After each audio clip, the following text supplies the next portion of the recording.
परिवार क्या है? प्रभु मुझे इसका ज्ञान दीजिए।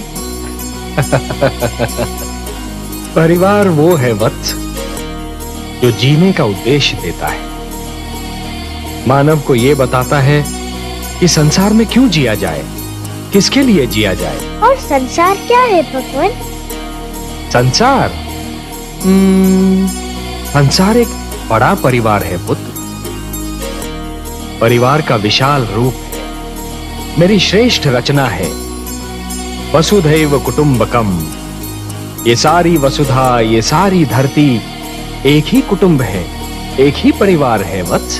परंतु संसार के भले के लिए मर जाना, ये वो महान कार्य है जो प्राणी को मरकर भी अमर बना देता है। वासुदेव, मुझे बताइए कि कर्म क्या है? कर्म पूजा है वत्स, कर्म यज्ञ है, कर्म जीवन है, जीवन का आदर्श है। और जीवन क्या है देव? जीवन एक सौभाग्य है पुत्र, एक वरदान है, मेरा दिया हुआ प्रसाद है, एक अवसर है। वत्स, अब और प्रश्न पूछने हैं मुझसे? कुछ नहीं पूछना प्रभु, अब कुछ नहीं पूछना। अब तो मुझे हर प्रश्न का उत्तर मिल गया है। मेरे चारों ओर ज्ञान का प्रकाश फैला हुआ है। मैं वहाँ हूँ जहाँ केवल मैं हूँ और आप है। अब ना कोई कामना है, ना कोई इच्छा। आपकी गोद में आकर लगता है इसके सिवा हर वस्तु तुच्छ है। अब मुझे कुछ भी नहीं चाहिए। मुझे मेरा ठिकाना मिल गया, मेरा घर मिल गया।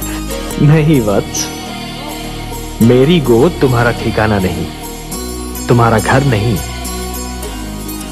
तुम्हारा घर तो वो कर्म भूमि है जिसका नाम है जीवन, संसार।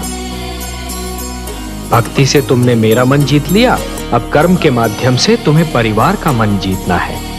अपने परिवार की सेवा करके एक पुत्र धर्म को निभाना है।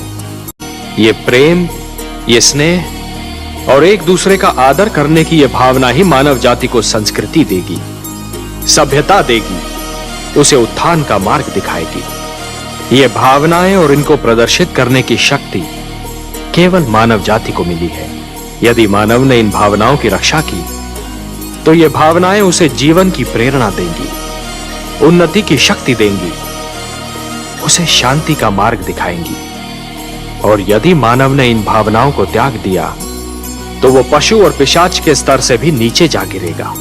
कि यदि चित्रकार के बनाए चित्र को कोई बिगाड़ दे तो क्या उसे तनिक भी चिंता नहीं होगी? यदि कोई चित्रकार अपना चित्र किसी को उपहार में दे दे तो उस चित्र को संभालना उपहार पाने वाले का कर्तव्य है। जो हो रहा है, हो सकता है वो वही हो जो स्वयं विधाता ने लिखा हो। और अपना लिखा तो स्वयं विधाता भी नहीं मिटा सकते ना। हे महादेवी, हो सकता है कि यह मानव की परीक्षा हो, उसके कर्मों की परीक्षा हो। तो आप क्या चाहती थी कि हम केवल दिन बनाते और रात्रि न बनाते? फिर मानव को अंधेरे उजाले का अंतर कैसे जान पड़ता? विष न होता तो अमृत की महत्ता कैसे जानी जाती? पुष्प के साथ कांटे न होते तो पुष्प के सौंदर्य को कौन जान सकता? पतझड़ न आती तो वसंत ऋतु इतनी सुहानी कैसे लगती? हमने मानव को बनाया है देवी। मानव इतिहास को बनाने का कार्य हमने अपने हाथों में नहीं रखा, वो तो उसी पर छोड़ दिया है।